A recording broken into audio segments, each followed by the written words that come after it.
అనుకుంటే ప్రజల ముందు ఉన్నది ఏకైక పార్టీ కాంగ్రెస్ పార్టీ అండి. అన్నప్పుడు ప్రాబ్లం ఎక్కడొచ్చిందంటే రేవంత్ రెడ్డి గారు దాంట్లోకి ఎంటర్ అయిన తర్వాత అనిశ్చిత ఏర్పడ్డది. అంటే ఇప్పుడు ఒక రేవంత్ రెడ్డి గారి వర్గము పాతకాలము అసలు కాంగ్రెస్ వర్గంగా ఈ రోజు మనం చూడాల్సిన అవసరం ఉంది. ఎందుకు అని అంటే ఈ రోజు కాంగ్రెస్ నాయకులకు మంచి అనుభవం ఉన్నది గత కాలం నుండి. సరైన పాయింట్ దగ్గరికి వచ్చారు.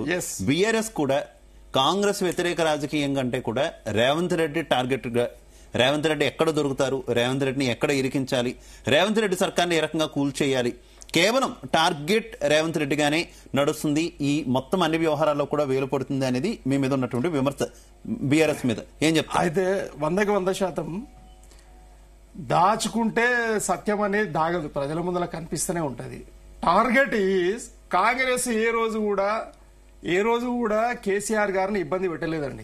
గత 10 సంవత్సరాలను మనం గమనిస్తా ఉంటే వాళ్ళు ఒక శాస్త్రీయబద్ధంగా సరే పరిపాలన అనేది ప్రజలకు ఇష్టానుసారంగా పార్టీలకు మారుతూ ఉంటాయి, ప్రభుత్వాలు మారుతూ ఉంటాయి. ప్రభుత్వం అలాగే ఉంటుంది, ముఖ్యమంత్రి మారుతూ ఉంటారు, పార్టీలు మారుతూ ఉంటాయి.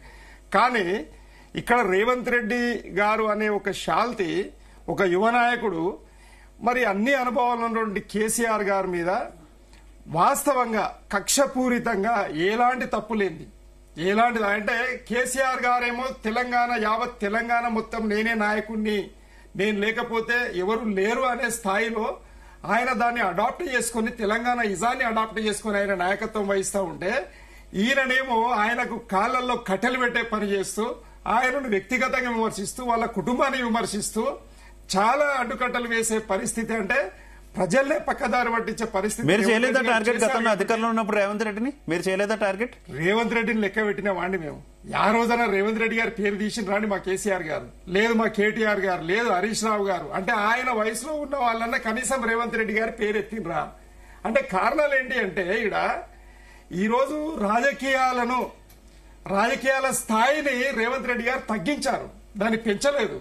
కాంగ్రెస్ పార్టీ పరిపాలన అది అవినీతి పరిపాలన, మంచి పరిపాలన, చెడు పరిపాలన పక్కకు పెడితే ఒక హుందా స్థాయిలో ఒక ముఖ్యమంత్రి అని అంటే ఒక విలువ, కేబినెట్ అంటే ఒక విలువ అనే స్థాయి నుండి ఈ రోజు మీరు గమనించాలి 11 నెలలలో ఏ స్థాయికి మరి ముఖ్యమంత్రి పదవి తగ్గిపోయింది, తర్వాత కేబినెట్ పదవి తగ్గిపోయింది అని గమనించండి. ఈ రోజు మేము నిద్రపోని రాత్రులు గడిపినామండి 11 నెలల నుండి.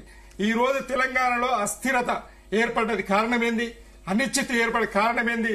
రేవంత్ రెడ్డి అనే శాల్తి ముఖ్యమంత్రి కావడమే ఏకైక కారణం. ఎందుకు అనంటే అనుభవ రాహిత్యం. ఆయన మంత్రిగా కూడా లేని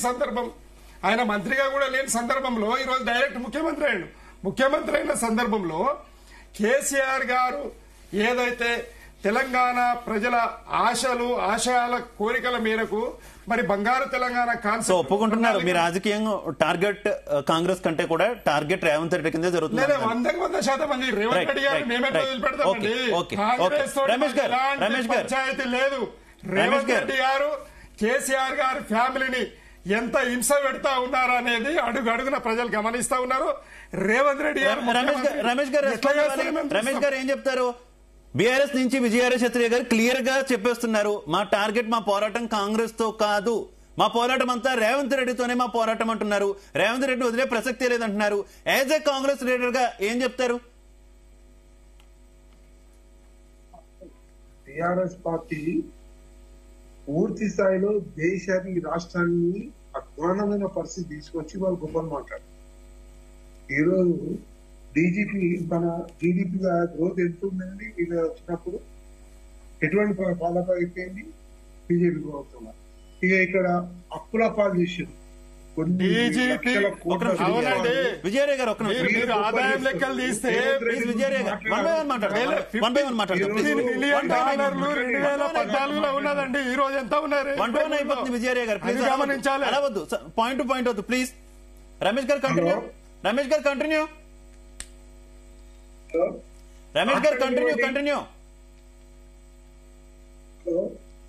దుర్మార్గమైన పాలన 10 ఏళ్ల కాలం నడిపిందండి.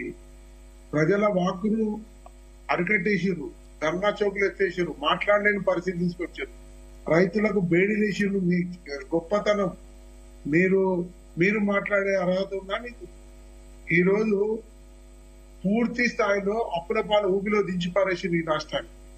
ఎక్కడికక్కడ రోడ్ల పనులు చేయించుకొని రైతుల దగ్గర మీరు మీకు మాట్లాడే హక్కు అధికారం లేదండి. సీసు బ్యాగులల్లా దేశ ప్రజల యొక్క ధనమాన ప్రాణాలను దోచినటువంటి కాంగ్రెస్ అసలు హక్కు అధికారం లేదు. ప్లీజ్ ప్లీజ్ హక్కు అధికారం లేదు. అనవద్దు. ఆయనకు ఆడియో ప్రాబ్లం కూడా ఉంది, మనం డిస్టర్బ్ చేయదు ప్లీజ్. మీరు ఫోన్ ట్యాపింగ్ పెడతారు. అది ఏంటి చిన్న పిల్లల ముచ్చట, అదేమైనా ఫోన్ ట్యాపింగ్ మాకు సంబంధమా? ఎంత దుర్మార్గమైన కార్యక్రమాలు మీరు చేసి ఒక్కొక్కటి ప్రజల దగ్గరికి గుండెలోకి వెళ్ళిపోయినాయి. అందుకే కదా మేము చీల్చి చెండాలేసి మీరు పూర్తి స్థాయిలో మీకు మొన్న ఎంపీ ఎలక్షన్ లో కూడా మీకు ఒక సీట్ రాకుండా చేసి నేను ఎలా చేసామని ఏంటంటే మాట్లాడేటప్పుడు ఒక వ్యక్తి రేవంత్ రెడ్డి గారు